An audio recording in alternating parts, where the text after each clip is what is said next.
Most people go to the office to build a career. I go to survive my coworker. They say revenge is a dish best served cold, but in my case, it's a dish best served fermented in a small plastic cup, hidden behind a stack of old files. Imagine this. You've spent months training someone. You've given them every tool, every shortcut, and every bit of your patience. And in return, they treat your personal workspace like a local landfill because they can't stand the smell of their own leftovers. I didn't start this war, I just found a way to finish it. One ketchup cup at a time. Before we get to the ketchup, you need to understand who I'm dealing with. Let's call her Karen, not because that's her name, but because the energy she radiates is pure, unadulterated, I need to speak to your manager, but with the IQ of a lukewarm bowl of soup. And I was the one who taught her everything. And when I say everything, I mean everything. I'm talking about how to open a PDF, how to use the Reply All button, which she still gets wrong 40% of the time, and the complex, high-level science of not hitting Enter after every single word in an email. She's a fascinating specimen. Sometimes I'm convinced her stupidity is a brilliant social experiment. Like, is she actually a genius who acts like a total moron so other people will do her work?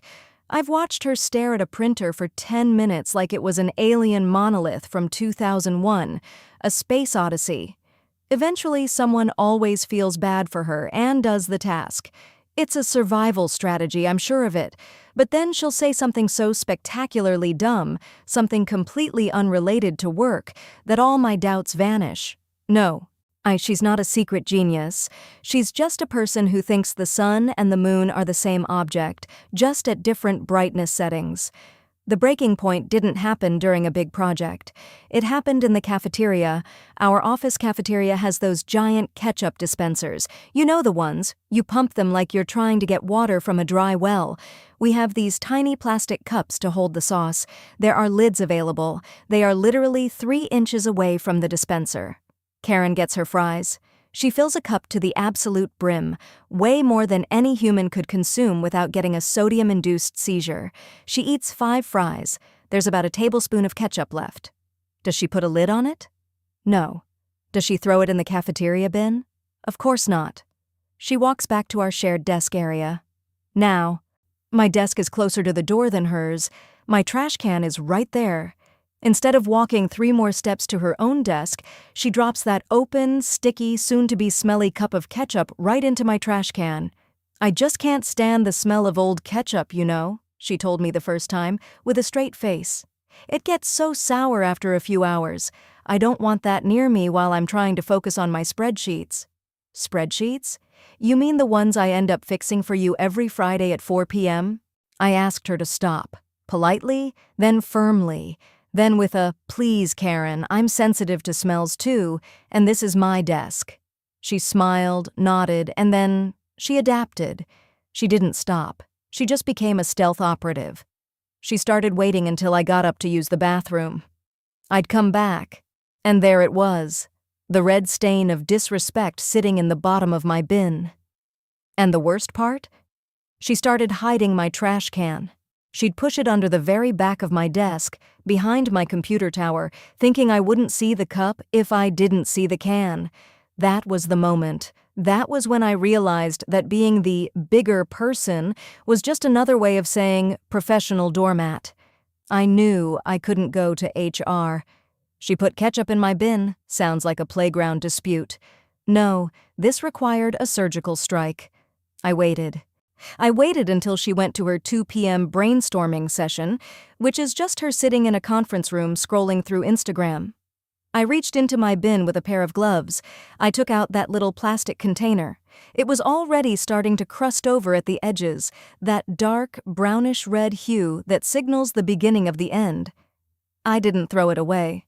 I opened her bottom desk drawer, the one where she keeps her emergency snacks and manuals she's never read. I cleared a small space at the very, very back, behind a stack of old 2019 tax forms. I placed the cup there. No lid, perfectly level. That was a month ago. Since then, it has become a ritual. Every time she gifts me her leftovers, I return them to her. But I don't just put them in her bin. I put them in the drawer. I'm currently up to 6 cups. And cup number 1 is now a science experiment. It has developed a skin so thick you could probably use it as a replacement for leather.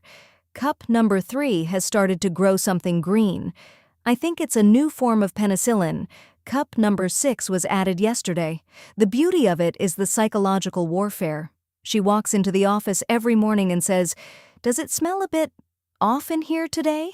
And I just look her dead in the eye with the most professional smile I can muster and say, "I don't smell anything, Karen. Maybe it's just the ketchup from your lunch? Good thing you put it in the cafeteria bin today, right?" She looks confused. She sniffs the air. She checks her own trash can. It's empty. She checks mine. It's empty. She never checks the drawer. Why would she? She's a genius, remember? I'm not alone in this. Word got out, not to everyone, but to the inner circle, the people who actually do the work in this building. When I told the IT guy, Mike, he almost fell out of his chair. He's the one who had to fix her computer 3 times in 1 week because she forgot her password. It was the name of her cat, which is tattooed on her wrist. Now, every time Karen leaves her desk, Mike walks by and gives me a thumbs up. A couple of other coworkers have started bringing me donations.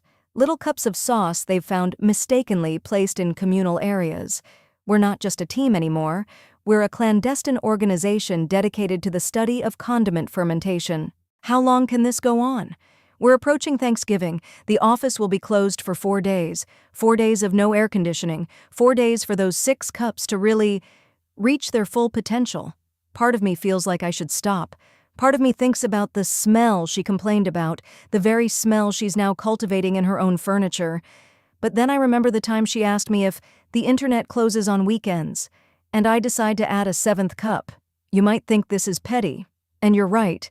It is incredibly petty, but in the modern corporate world where we spend 40 hours a week under fluorescent lights with people we didn't choose to know, these small victories are the only things that keep us sane. It's not about the ketchup, it's about respect.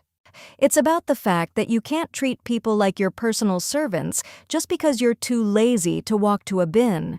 If you're watching this and you have a Karen in your office, someone who steals your lunch, someone who talks on speakerphone in a quiet zone, or someone who treats your desk like a dump, know that you have options. You don't have to scream. You don't have to quit.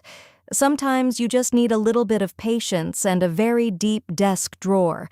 I'm going to check the drawer one last time before I leave for the holiday. If the smell hasn't broken her by Monday, I might have to escalate to old mayonnaise.